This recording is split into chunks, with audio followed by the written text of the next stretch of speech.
जय हिंद दोस्तों। तो पिछली वीडियो में हम लोग ने दिल्ली सल्तनत के बारे में देख लिया था। अगर आपने वो वीडियो नहीं देखी है तो डिस्क्रिप्शन में जो है आपको प्लेलिस्ट मिल जाएगी, वहाँ से आप जाके देख सकते हैं।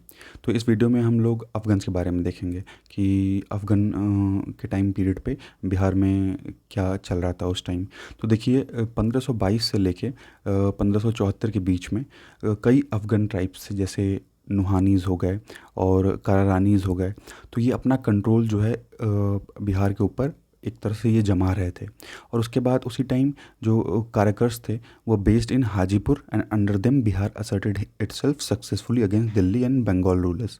तो इनके अंडर में काराकर्स के रूलर में जो है बिहार अच्छे तरीके से, जो दिल्ली और बंगाल के शासक थे वो अगर आक्रमण करते भी थे तो जो काराकर्स थे ये अपना बचाव कर लेते थे, बिहार का बचाव जो है कर लेते थे। और जो सुर्स थे, तो उस समय जो सुर्स थे वो डोमिनेट कर रहे थे लगभग लगभग पूरे इंडिया पे। The reign of Babur and Humayun, an early period of Akbar reign, run concurrent with the developments of Bihar and are also linked to them। अब देखिए जो बाबर और हुमायूं का जो शासनकाल है, जो अकबर का जो शासनकाल रहा, तो वो जो है बिहार के रूलर के साथ जो है हम रिलेट करके हम इस वीडियो में अच्छे से समझेंगे। तो पहले हम देख लेते हैं नुहानीस के बारे में। देखिए नुहानीज़ जो हैं वो एक बहुत इम्पॉर्टेंट रोल प्ले करते हैं बिहार के हिस्ट्री में। और जो उनका राइज़ है बिहार में वो डायरेक्टली रिलेटेड है किससे, जो सर की लोधी स्ट्रगल है, ठीक है, सर की डायनेस्टी और लोधी डायनेस्टी के बीच में जो स्ट्रगल है उससे रिलेटेड है। कैसे, तो आगे देखते हैं। तो Sikandar Lodhi suppress the revolt of his brother Barbak Shah of Jaunpur. तो जो सिकंदर लोधी थे उन्होंने सप्रेस कर दिया अपने जो इनके भाई हैं बारबक शाह, ये जौनपुर के शासक थे, तो इनके रिवॉल्ट को सप्रेस कर दिया। वहीं हुसैन शाह, ये हुसैन साहब भी जो है वो सरकी डायनेस्टी के हैं। जैसे पिछली वीडियो में मैंने बताया था कि सरकी डायनेस्टी कहाँ की थी, तो सरकी डायनेस्टी थी वो जौनपुर की थी। Had took refuge in Bihar Sharif and fled to Bengal, ठीक है। और ये क्या करते हैं, जो हुसैन शाह रहते हैं ये बिहार शरीफ से निकल के जो है ये बंगाल भाग जाते हैं। Sikandar Lodi reorganise army for the Bengal expedition. अब सिकंदर लोधी जो है वो अपनी एक आर्मी तैयार करते हैं ताकि वो बंगाल पे जो है आक्रमण कर सकें। लेकिन वहाँ पे क्या होता है कि जब ये दोनों रूलर्स जो है मिलते हैं, हुसैन शाह और सिकंदर लोधी, तो इनके बीच में एक ट्रीटी साइन हो जाती है, ठीक है। इनके बीच में एक ट्रीटी साइन हो जाती है और इसके अंदर ये लोग जो है प्लेज करते हैं, ये शपथ लेते हैं कि ये कोई भी जो है वॉर वगैरह नहीं करेंगे, ठीक है, against their respective frontiers Munger and demarcated as the boundary between both kingdom. और यहाँ पे ये प्लेज लेने के साथ साथ, शपथ लेने के साथ साथ ये भी डिसाइड किया जाता है कि जो मुंगेर का एरिया होगा वो बंगाल और जो बिहार का एरिया है उसके बीच की बाउंड्री जो है वो मुंगेर रहेगी। तो इनके द्वारा जो है ये डिसाइड किया जाता है। वीडियो में आगे बढ़ने से पहले अगर आप चैनल पर नए हैं तो चैनल को सब्सक्राइब कर लीजिए और वीडियो को लाइक कर दीजिएगा और फ्रेंड्स से शेयर करिएगा। आगे देखते हैं। अब देखिए दिल्ली के जो सुल्तान थे तो वो कहीं ना कहीं इनडायरेक्टली जो है वो बिहार पे दिल्ली पे शासन करते हुए जो है वो बिहार पे अपना कंट्रोल बनाए रखना चाहते थे, ठीक है। तो in order to keep control of Delhi sultan over Bihar, Sikandar Lodi appointed Darya Khan Nuhani. तो देखिए अब जो सिकंदर लोधी है वो क्या करता है कि दरिया खां नुहानी को अपॉइंट करता है कि बिहार पे शासन वहाँ एज ए केयर टेकर, ठीक है, जैसे आप एक तरह से गवर्नर समझ लीजिए, वो नियुक्त करता है, ठीक है। तो जो दरिया खान नुहानी है ये किसका लड़का है, तो ये मुबारक खान नुहानी का ये लड़का रहता है, ठीक है। तो ये सिकंदर लोधी तो शासन दिल्ली से कर रहा था, लेकिन अपना कंट्रोल जमाने के लिए क्या करता है, ये दरिया खान नुहानी को, जो कि मुबारक खान नुहानी का पुत्र है, इसको as a caretaker of Bihar ये नियुक्त कर देता है कि ठीक है आप जाइए और बिहार का जो है देखभाल करिए, उसको गवर्न करिए। This was a turning point in carrier of दरिया खां। अब यहाँ दरिया खां के लाइफ में का एक टर्निंग पॉइंट आ जाता है। क्यों? क्योंकि अब ये सोचता है कि अगर हम राजा बन जाएंगे तो हमारे बाद जो है मेरा आने वाला जो लड़का होगा वो राजा बनेगा। Who subsequently became the virtual independent ruler of Bihar and whose son formally proclaimed the short-lived Nuhani kingdom of Bihar, ठीक है। तो मतलब ये राजा बन गया तो उसके आने वाला लड़का भी जो होगा वो राजा ही बनेगा। तो उसके बाद देखें तो Darya Khan remained at the helm of the affairs of Bihar from AD 1495 to 1522। तो देखिए 1495 से लेके 1522 तक जो है ये दरिया खान जो है रूल किया। ही रिमेंडेड लॉयल टू सिकंदर लोधी, और सिकंदर लोधी के साथ जो है ये संपर्क अच्छा रखा अपना, उनके साथ जो है लॉयल तरीके से ये बिहेव किया, बट मेंटेन एन इंडिपेंडेंट। लेकिन देखिए लॉयल तरीके से बिहेव तो कर रहा था, लेकिन जो अपना एक स्टेटस है उसका वो अच्छे तरीके से मेंटेन किया हुआ था। मतलब अपने उसका उसका जो एरिया था, उसका जो स्टेट था वो इंडिपेंडेंट स्टेट ही था, ठीक है। आफ्टर दरिया खान डेथ, अब देखिए जब दरिया खान की जब मृत्यु हो जाती है 1522 में, तो इनका लड़का आता है बाहर खान नुहानी, ठीक है, बाहर खान नुहानी अब राजगद्दी पे बैठ जाता है। ही asserted his independence and established a short lived Nuhani dynasty, और ये अपनी जो है आज़ादी की घोषणा कर देता है कि हम भी जो है किसी के अंडर में काम नहीं करेंगे, ठीक है, कहने का ये मतलब था कि हम दिल्ली के जो सुल्तान से उनके अंडर में हम काम नहीं करेंगे, और ये खुद की अपनी जो है नुहानी डायनेस्टी की यहाँ शुरुआत करता है। ही एज्यूम द टाइटल ऑफ सुल्तान महमूद, और बाहर खान नुहानी को ही सुल्तान महमूद का जो है टाइटल मिलता है। Soon he gathered an army of 1 lakh soldiers, उसके बाद ये क्या क्या करता है कि 1 लाख सोल्जर्स की जो आर्मी है ये गैदर करता है। और गैदर क्यों करता है, ताकि ये भाई अब अपना दिल्ली से जो है कनेक्शन जब ये तोड़ देता है, तो अब दिल्ली में जो शासन कर रहा था इब्राहिम लोदी, तो वो क्या करेगा, वो तो आर्मी भेजेगा ही लड़ने के लिए। तो इब्राहिम लोदी जो है अपनी आर्मी जो है सेंड करता है, भेजता है आर्मी, और किसके अंडर में भेजता है, तो हुसैन फार्मूली, ठीक है, तो हुसैन फार्मूली के नेतृत्व में जो है इब्राहिम लोदी आर्मी भेजता है कि बाहर खान है, बाहर खान से आप लड़िए, उसको मारिए और जीत के आइए। लेकिन वहाँ उल्टा क्या होता है कि बाहर खान से जब हुसैन फॉर्मली लड़ने जाता है, तो वो खुद ही उस बैटल में हार जाता है और वहीं मर जाता है। और उसी टाइम देखिए तो Ibrahim Lodi was defeated and killed in the battle of Panipat, और वहीं क्या होता है, दूसरी तरफ जो है इब्राहिम लोदी पानीपत के युद्ध में मारा जाता है। अब इसकी वजह से क्या होता है कि बाहर खान को एक अपॉर्चुनिटी मिल जाती है, एक अच्छा जो है अपॉर्चुनिटी ये मिल गया कि वो अपने एक्सपायर को जो है और एक्सपैंड कर सके, अपने एम्पायर को और बढ़ा सके। उसके बाद वो धीरे धीरे करते करते अपने एम्पायर को बिहार से लेकर के कन्नौज के एरिया तक जो है वो एक्सपैंड करता है। और वहीं जो सुल्तान महमूद हैं, मतलब ये जो बहर खान है, तो बहर खान ही सुल्तान महमूद है, तो बहर खान जो है वो डिफीट हो जाता है किससे, बाबर से हो जाता है in the battle of Ghaghra, ठीक है, तो घाघरा के युद्ध में, यानी 1527 में जो है सुल्तान महमूद और बाबर के बीच में युद्ध होता है, और जहाँ पे सुल्तान महमूद को जो है हार का सामना करना पड़ता है। तो याद रखिएगा बैटल ऑफ घाघरा जो है कब हुआ था, 1527 में। सुल्तान महमूद डाइड इन AD 1528, 1528 में इनकी मृत्यु हो जाती है। और इसके बाद जो है इनके छोटे बेटे राजा बनते हैं जलाल खान, ठीक है, या इनको जलाउद्दीन के नाम से भी जानते हैं, Jalal Khan, under the capable guardianship of Farid that is Sher Khan. और जलाल खान को गाइड करने का काम कौन करता है, तो शेर खान। शेर खान मतलब या फरीद जो है बचपन का नाम है शेर शाह सूरी का, ठीक है, शेर खान या शेर शाह सूरी या फरीद, तीनों नाम से जाने जाते हैं। अब देखिए Farid Khan consolidated the position after the death of queen mother Dudhu and finally emerge as the master of Bihar and posted a formidable challenge to the newly establish Mughal supremacy. अब उसके बाद क्या होता है कि देखिए कुछ टाइम के बाद जब जलाल खान की मृत्यु हो जाती है, तो उनकी माता भी जो होती हैं वो अपना जो है राजपाट जो है वो छोड़ के सब चली जाती हैं। उसके बाद जो है शेर शाह को राजा बना के जाती हैं, और वहाँ से जो है अब शेर शाह का एक जो सुपरमेसी है, एक जो पावर इंक्रीज होने का वो है, तो वो बढ़ने लगता है। अब यहाँ से शेर शाह जो है अब मुग़ल से जो है टक्कर लेने लगते हैं। Sher Shah was an able ruler in a medieval India. अगर हम मध्यकालीन भारत की बात करें, मध्यकालीन इतिहास की बात करें, तो शेर शाह जो है बहुत एबल रूलर माने जाते हैं। इनका जो एडमिनिस्ट्रेशन की जो क्वालिटी थी वो बहुत उच्च क्वालिटी का एडमिनिस्ट्रेशन था, बहुत अच्छा एडमिनिस्ट्रेशन था, ठीक है। उनकी प्रशासनिक जो भी नियम कानून थे या जो भी प्रशासन करने का तरीका था वो बहुत अच्छा था शेर शाह का। He is considered as representative of the Afghan power and prestige not only in Bihar but in India, ठीक है। तो मतलब इनके रूल करने के तरीके की वजह से ये नहीं है पूरे बिहार में जाने गए, बल्कि पूरे पूरे जो इंडिया में जो है इनका नाम जो है प्रसिद्ध हुआ।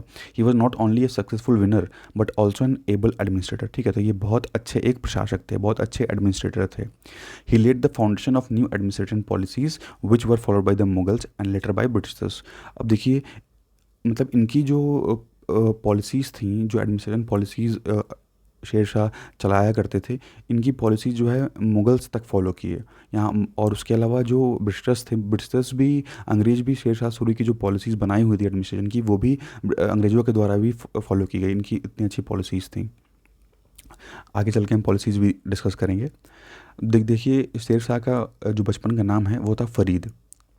अब देखिए हिस्टोरियंस के बीच में ये कन्फ्यूज़न है कि शेर शाह का जो ईयर ऑफ बर्थ है वो क्या है, लेकिन डॉक्टर कानूनगो के हिसाब से कहना है कि फ़रीद का जन्म जो है वो AD 1486 में हुआ था, नरौल में, ठीक है, हिसार में हुआ था। तो से हिसार ये कहाँ पड़ता है, सासाराम बिहार में, ठीक है। हिज फादर हसन खान सुर वाज जागीरदार, और इनके पिता का नाम था हसन खान सुर। और ये जो थे सासाराम बिहार में ये जागीरदार थे, ठीक है। और इनका जन्म भी जो है शेरशाह सूरी का वो सासाराम में ही हुआ था। इनका मकबरा भी जो है वो सासाराम में ही देखने को मिलेगा। It was Sultan Mahmud son of Dariya Khan who was appointed Farid Khan as jagirdar. अब देखिए, दरिया खान का जो पुत्र था सुल्तान महमूद ने ही जो है फरीद खान को अपॉइंट किया था एज जागीरदार, सासाराम का जो है जागीरदार बनाया था। और ताकि वो ये सासाराम के जागीरदारी बने हुए थे, और साथ ही साथ जो है इनके बेटे जलाल को ये ट्यूशन वगैरह भी, मतलब जो भी युद्ध कला है वो सिखाते थे। He also gave him the title शेर खान। और सुल्तान महमूद ने ही, ये इंपॉर्टेंट क्वेश्चन है, देखिए ये सुल्तान महमूद ने ही शेर खान को जो है टाइटल दिया, ठीक है। शेर खान का जो टाइटल है वो किसने दिया, तो सुल्तान महमूद ने शेरशाह सूरी को शेर खान का टाइटल दिया। After the death of sultan Mahmood, अब सुल्तान महमूद की मृत्यु के बाद क्या होता है कि जो रानी रहती हैं क्वीन दुदू, ये एडमिनिस्ट्रेशन छोड़ के चली जाती हैं और शेरशाह से कहती हैं कि आप जो है वो शासन करिए। The Nuhani nobles were jealous of the success of Sher Shah. अब जो उस समय जो नुहानी नोबल्स थे, अब वो शेरशाह की तरक्की को देख देख करके वो जलने लगते हैं, और वो चाहते थे कि इसको जो है एलिमिनेट कर दिया जाए, इसको अपने गद्दी से जो है यहाँ से हटा दिया जाए। तो वो क्या करते हैं, वो मदद लेते हैं रूलर ऑफ बंगाल नुसरत शाह से, ठीक है। नुसरत शाह से ये लोग जो है नुआनी नोबल्स जो होते हैं वो हेल्प लेते हैं। जलाल खान है ऑलरेडी फ्लेड टू बंगाल, और वहीं जो जलाल खान है वो तो बंगाल भाग गया रहता है। Nusrat Shah appointed Ibrahim son of Qutub Khan to oppose Sher Shah. तो नुसरत शाह जो है वो क्या करता है, कुतुब शाह का पुत्र है इब्राहिम, उसको अपॉइंट करता है कि तुम जो है शेर शाह को जाकर रोको। Both the forces for the battle at Surajgarh in Munger. तो दोनों जो मतलब जो सैनिकों की टुकड़ियाँ रहती हैं वो मुंगेर में आके मिलती है, जहाँ पे लड़ाई की शुरुआत होती है। लेकिन यहाँ क्या होता है कि शेरशाह जो है ये जीत जाते हैं battle. This battle is considered one of the most decisive battles in medieval India. और ये मध्यकालीन भारत का जो है एक बहुत इंपॉर्टेंट बैटल जो है वो माना जाता है। और शेरशाह के कैरियर में जो है ये एक बहुत बड़ा टर्निंग पॉइंट रहता है, ठीक है। तो शेरशाह टुक द टाइटल हज़रत आला, और इस युद्ध में जीतने के बाद, इस बैटल में जीतने के बाद शेरशाह सूरी को हज़रत आला का जो टाइटल है वो मिल जाता है। और ये जो है मास्टर ऑफ बिहार, मतलब हज़रत आला हो गए, पूरे बिहार के जो है ये मास्टर जो है ये बन जाते हैं। Sher Shah was also favoured by fortune, ठीक है। कहीं ना कहीं भाई इनका नसीब भी बहुत अच्छा था। ये obtain the strategic fort of Chunar, Chunar के किले पे भी कब्जा कर लेते हैं बाई मैरिंग लाडो मलका, ठीक है। और लाडो मलका कौन है, तो ये विडो रहती हैं, विधवा रहती हैं किसकी, ताज खान सरंगा खानी की, ठीक है। तो Sher Shah also increase his influence further eastwards beyond Munger. उसके बाद शेर शाह जो है अपनी टेरिटरी को और बढ़ाते हैं, किधर बढ़ाते हैं, तो जो मुंगेर का इलाका है उस साइड में और इंक्रीज़ करते हैं और गौर तक पहुँच जाते हैं, ठीक है। गौर पे भी ये बाद में कब्जा कर लेंगे, देखिए आगे देखते हैं। तो अब देखते हैं शेर शाह और हुमायूं के बारे में। और the emergence of Sher Shah as the conqueror of Bihar and Bengal forced Humayun attention was on him. तो देखिए अब शेर शाह जैसे जैसे आगे बढ़ रहे थे और अपना क्षेत्र जो है बढ़ाते जा रहे थे, तो इन हुमायूं जो हैं इनका अटेंशन जो है शेर शाह पे पड़ता है। While preoccupied with the rebellion of the Mirzas and Bahadur Shah of Gujarat, Sher Shah had utilized this opportunity to consolidate his power in territorial positions. उसके बाद देखिए क्योंकि देखिए शेर शाह जो भी युद्ध लड़ा करते थे वो सब में जीत ही हासिल होती थी उनको, शेर शाह कभी हारे नहीं, ठीक है। तो इसी वजह से जो है हुमायूं सोचता है कि ये मतलब बहुत तेज़ी से ये तरक्की कर रहे हैं तो इनको रोका जाए। तो ये क्या करता है कि कुछ लोगों को जो है इनको रोकने के लिए ये भेजता है।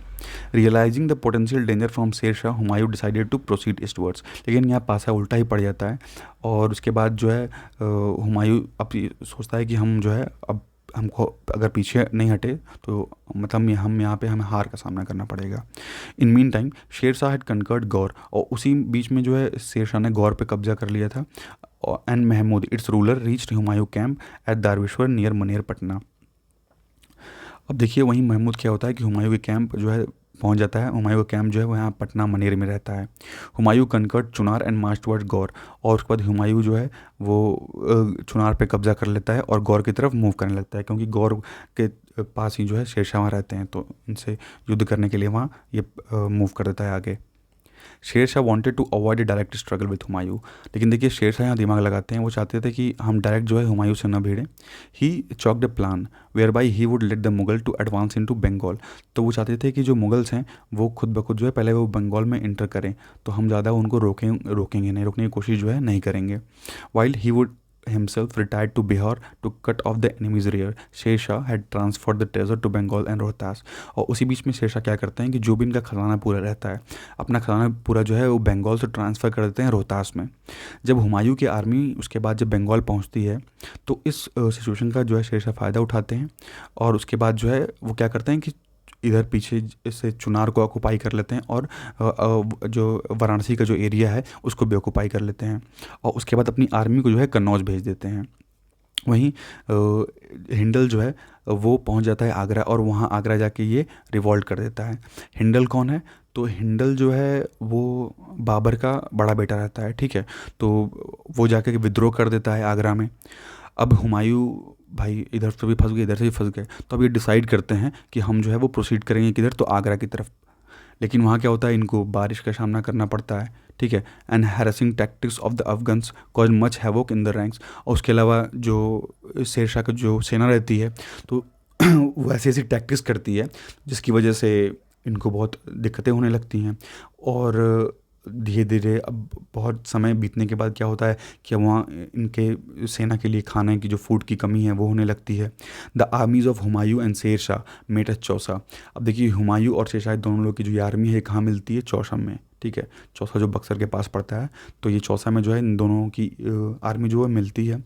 कहाँ पे? तो नियर कर्मनासा, ठीक है। तो कर्मनासा जो है यूपी बिहार का बॉर्डर हम से बताए थे, 4 miles west from Buxar. Both the armies faced each other for several months. अब देखिए दोनों आर्मी जो है एक दूसरे को फेस करती हैं कई महीने तक। वहीं शेर शाह जो है एक सरप्राइज़ अटैक कर देते हैं मुगल्स पे। कब करते हैं? तो 26 जून 1539 को, 26 जून 1539 को ये शेर शाह जो है रहते हैं वो मुगल्स पे एक सरप्राइज़ अटैक कर देते हैं, और पूरा का पूरा जो अब एक तरह से मुगल साम्राज्य वहाँ इनकी इस अटैक की वजह से हिल जाता है।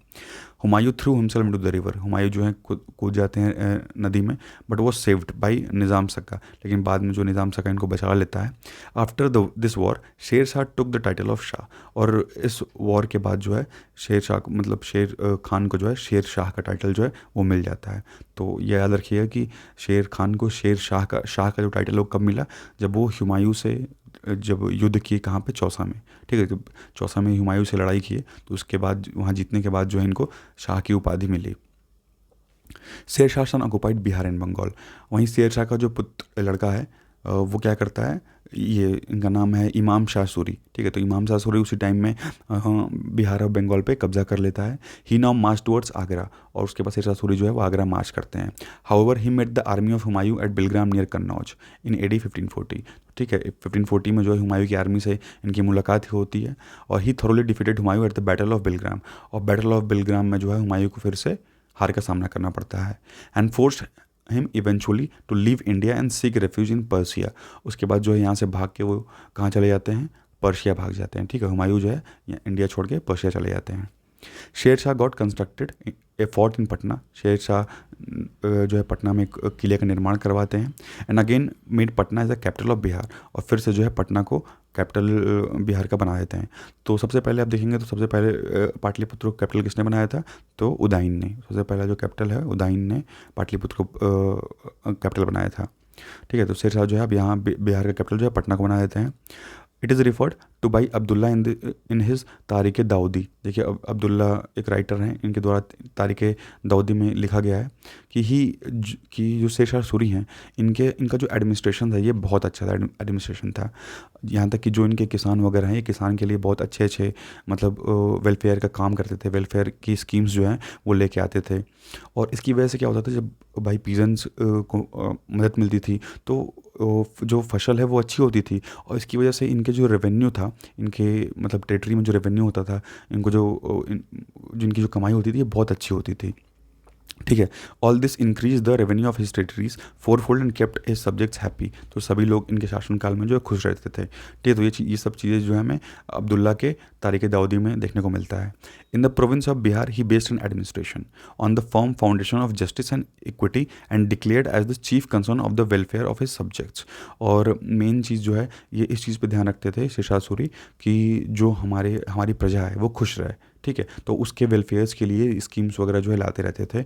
और उसके अलावा ये मीटिंग वगैरह भी अटेंड करते थे, जैसे पब्लिक गैदरिंग करते थे, वहाँ सबकी समस्या को सुनते थे, उसके बाद उसका समाधान भी जो है ये करते थे।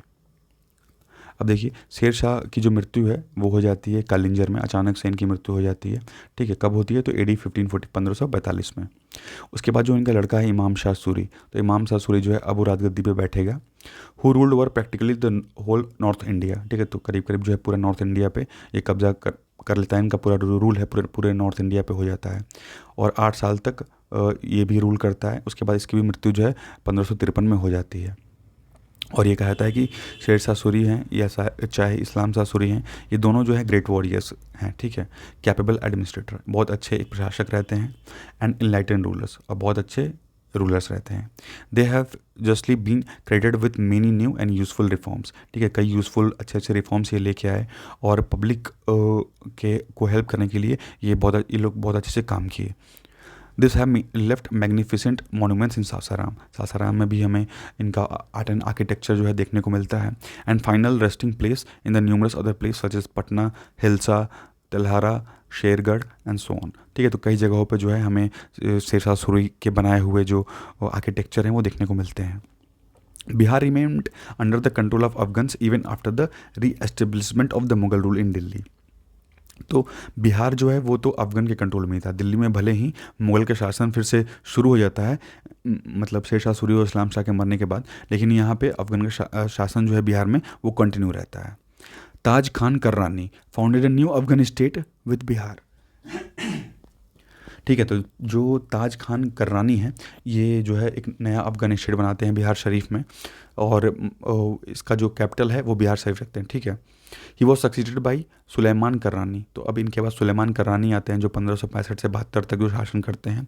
हु एक्सेप्टेड द अब क्या करते हैं, देखिए ये सुलेमान कर्रानी है, अब ये उस समय जो है अकबर के अंडर काम करना जो है स्वीकार कर लेते हैं। इससे पहले ताज खान कर्रानी थे, तो ये तो अपना खुद का अपना शासन किए चलाए, लेकिन इनके बाद सुलेमान कर्रानी जब आते हैं तो वो क्या करते हैं, वो अकबर के अंडर काम करने को जो है तैयार हो जाते हैं। ठीक है, मतलब मुग़ल की जो सुपरमेसी है उसको एक्सेप्ट कर लेते हैं ये। Daud Khan Karrani son of Sulaiman Karrani. अब देखिए जो दाऊद खान कर्रानी है, सुलेमान कर्रानी के पुत्र, ये रिवॉल्ट कर देते हैं मुग़ल के अकबर के अगेंस्ट। ठीक है, अकबर के अगेंस्ट ये रिवॉल्ट कर देते हैं। अकबर केम टू हाजीपुर, अकबर हाजीपुर आते हैं and capture the fort of Hajipur, और हाजीपुर के किले पे जो है अकबर कब्जा कर लेते हैं। ही डिफीटेड दाऊद खान कर्रानी, और वहाँ पे क्या करते हैं, दाऊद खान कर्रानी को जो है हरा देते हैं जुलाई 1576 में। ठीक है, और इसको बोलते हैं बैटल ऑफ राजमहल। तो बैटल ऑफ राजमहल याद रखिएगा किसके बीच में हुआ, तो बैटल ऑफ राजमहल हुआ अकबर के बीच में और दाऊद खान कर्रानी के बीच में। ठीक है, जुलाई 1576 में। और and establish his control over Bihar, और उसके बाद अकबर जो है अपना बिहार पे यहाँ पे पूरा कंट्रोल जमा लेते हैं। Bihar has organise into separate province of Akbar's empire. अब पूरा का पूरा जो कंट्रोल है अकबर का बिहार पे हो जाता है। ठीक है, अब हम देखेंगे कि शेर शाह का क्या एडमिनिस्ट्रेटिव रिफॉर्म्स थे इनके जो शेर शाह के द्वारा ले आए गए। तो देखिए Sher Shah reorganised and consolidated north India after the decline of Delhi Sultanate. तो देखिए दिल्ली सल्तनत के डिक्लाइन करने के बाद जो है शेर शाह जो है जो नॉर्थ इंडिया का जो हिस्सा है उसको फिर से रीऑर्गेनाइज करते हैं और इंट्रोड्यूस करते हैं सरकारी यूनिट यानी डिस्ट्रिक्ट्स को इंट्रोड्यूस करते हैं। ठीक है, first time in history under Sikandra. ठीक है, तो फर्स्ट टाइम जो है डिस्ट्रिक्ट को ये शेर शाह जो है इंट्रोड्यूस करते हैं। Sher Shah revived land revenue on the basis of land measurement after Alauddin रिंग। His land revenue system was known as Zabt system. तो इनके लैंड रेवेन्यू सिस्टम को, शेर शाह सूरी के लैंड रेवेन्यू सिस्टम को जबित सिस्टम के नाम से जाना जाता था। ठीक है, मेड बाय टोडरमल, और ये बनाया किसने था, तो टोडरमल ने। Land revenue was taken in cash on basis of crop price list. ठीक है, तो जो है जो लैंड रेवेन्यू लिया जाता था वो कैश में लिया जाता था, क्रॉप्स में, मतलब क्रॉप ना लेके जो है पैसा है उसके बदले में एज ए टैक्स जो है कलेक्ट किया जाता था इनके द्वारा। Sher Shah the first king who gave farmers the right on the land by पट्टा। तो सबसे पहले जो पट्टे की शुरुआत है, जो ज़मीन का वगैरह का या खेत का पट्टा जो किया जाता है, वो सबसे पहले किसने शुरू किया था? तो याद रखिएगा, शेर शाह ने सूरी ने शुरू किया था। And farmers were given state of production but farmers had to pay two extra taxes called jaribana. लेकिन पट्टा होता था, लेकिन फार्मर्स को जो है एक जरीबाना नाम का जो टैक्स है वो पे करना पड़ता था, जिसको हम लैंड मेजरमेंट ड्यूटी बोलते हैं। ठीक है, लैंड मेजरमेंट ड्यूटी और मुहिशलाना। और मुहिशलाना होता है रेवेन्यू कलेक्शन ड्यूटी। ठीक है, तो मुहिशलाना हो गया रेवेन्यू कलेक्शन ड्यूटी और जरीबाना हो गया लैंड मेजरमेंट ड्यूटी। अब देखिए, शेर शाह सूरी जो है वो सिल्वर यानी चांदी के सिक्के को भी इंट्रोड्यूस किए और नाम दिए रुपई। ठीक है, रुपई नाम दिए। और एक सिक्के का जो वज़न होता था वो 178 ग्रेन का होता था। ठीक है, 178 ग्रेन, ग्राम नहीं है, ग्रेन है। ठीक है, ग्रेन ग्राम अलग अलग होता है। This silver coin was uniform and standard coin. ठीक है, तो ये जो सिक्के थे ये यूनिफॉर्म और स्टैंडर्ड थे। मतलब स्टैंडर्ड करने का मतलब कि सभी सिक्कों का जो साइज़ है वो सेम हुआ करता था, अलग अलग, छोटे बड़े नहीं थे। Sher Shah public works was famous in history. On grounds of his public works, historian call Sher Shah A president of great Akbar. तो देखिए, इतिहासकार जो है जैसे अकबर को एक महान राजा बोलते हैं, उसी तरह शेर शाह सूरी को भी एक महान शासक बोलते हैं। अब हम बात करेंगे चेरो डायनेस्टी की। तो देखिए, पाला डायनेस्टी का जब पतन हो जाता है बिहार में, तो कुछ ट्राइबल स्टेट जो हैं वो इमर्ज होके आने लगते हैं, और जिसमें से एक चेरो है। ठीक है, ये one of the important tribal states हैं। They laid the foundation of strong state in the district of Shahabad. ठीक है, तो शाहाबाद का एरिया हो गया, सारण, चंपारण, मुजफ्फरपुर और पालामाऊ का एरिया में जो है चेरो डायनेस्टी थी। दे रूल फॉर नियरली 300 ईयर्स, और यहाँ पे इनका 300 साल तक इनका शासन रहा। There were 4 states of Chero in the Shahabad district. अब देखिए, चेरो का जो है शाहाबाद डिस्ट्रिक्ट में जो है यहाँ पे 4 स्टेट जो है वो रहता है। और 1587 से लेके 1607 तक, यानी 1587 से 1607 के बीच में Kumkum Chand Jharap was the head of Chero of Bhojpur. तो कुमकुम चंद झर्रप जो हैं ये चेरोस के हेड रहते हैं भोजपुर में। ठीक है, he chase the Ujjainis from the large part of Bhojpur. और उज्जैनीज जो हैं इनका आक्रमण होता रहता है, तो ये दोनों के बीच में जो है लड़ाइयाँ इसमें होती रहती हैं, लेकिन यहाँ उज्जैनीज को जो है हार का सामना करना पड़ता है। ठीक है, तो चेरो और उज्जैनी के बीच में युद्ध होता है 1611 एडी में। नारायण मल was the king of Ujjaini at that time. उस टाइम जो है नारायण मल जो है वो उज्जैनी के राजा रहते हैं। उज्जैनीज डिफीटेड चेरोस। अब देखिए, उज्जैनीज जो हैं वो डिफीट कर देते हैं चेरोस को। Medini Rai was the famous ruler of the Cheros. Medini Rai सबसे ज़्यादा फेमस रूलर हैं चेरो की। हिज टेरिटरी एक्सटेंडेड टू गया। अब इनकी टेरिटरी जो है गया से लेके दाऊद नगर और से लेके अरवल तक इनकी टेरिटरी रहती है। Even Ramgarh was part of his territory. यहाँ तक कि जो रामगढ़ का भी जो इलाका है वो इनके टेरिटरी का पार्ट है। अब देखिए, मेदिनी राय के बाद आते हैं इनके सन प्रताप राय। ठीक है, during his rule 3 Mughal invasion took place. और प्रताप राय के टाइम पे जो है 3 मुगल इन्वेजन हमें देखने को मिलते हैं। Finally Cheros were assimilated in the Mughal empire. और लास्ट में क्या होता है कि मुगल एम्पायर में ही चेरोज को शामिल होना पड़ता है। अब हम देखेंगे उज्जैनी डायनेस्टी के बारे में। तो देखिए, धर या Malwa was conquered by the Alauddin Khalji. तो ठीक है, तो मालवा पे जो है अलाउद्दीन खलजी जो है कॉन्कर करते हैं। Defeated and unable to face the challenge of Muslim power, the Rajput king of Dhar Bhojraj along with his son Devraj and other Rajput followers move to Shahabad. अब देखिए, अब जो राजपूत किंग हैं धर भोजराज, ये अपने बेटे देवराज के साथ जो है कहाँ मूव करते हैं? शाहाबाद की तरफ मूव करते हैं। And Palamau and took shelter under the Chero king Rajmukund. और जो है शेल्टर लेते हैं राजमुकुंद चेरो किंग हैं, इन्हीं के अंडर में ये लोग आके एक शरण है वो ग्रहण करते हैं। They were called the Ujjaini Rajput because they were originally from Ujjain. Ujjaini Rajput इसलिए बोलते थे क्योंकि उज्जैन के रहने वाले थे। They were given the jagirs of south Gangetic plain by Chero kings. अब देखिए, साउथ गंजटिक प्लान का जो जागीर है वो मतलब जागीरदारी जो है वो इनको दे दिया जाता है चेरो किंग के द्वारा। ठीक है, आप देखिए और टैक्स वगैरह जो है कलेक्ट करिए। Chero king Rajmukund was succeeded by Shah Bashal. Shah Bashal killed Bhojraj. ठीक है, तो शाह बशल जो है यहाँ पे भोजराज की हत्या कर देते हैं इन रिटेलिएशन। अब उसी की हत्या करने के बाद क्या होता है कि देवराज किल्ड शाह बशल। देवराज जो है वो शाह बशल को मार देते हैं 1324 में, और कैप्चर कर लेते हैं major portion of Chero kingdom. Chero kingdom का जो है ज़्यादातर हिस्सा जो है कैप्चर कर लेते हैं। और भोजपुर शहर की जो स्थापना है वो भी जो है इनके द्वारा ही की गई है। ठीक है, तो देवराज के द्वारा ही स्थापना की गई है भोजपुर शहर की। Thereafter political turmoil remains in this region. ठीक है, अब यहाँ पे जो है पॉलिटिकल टर्मोइल हमको देखने को मिलता है कि अब शासन कौन करेगा।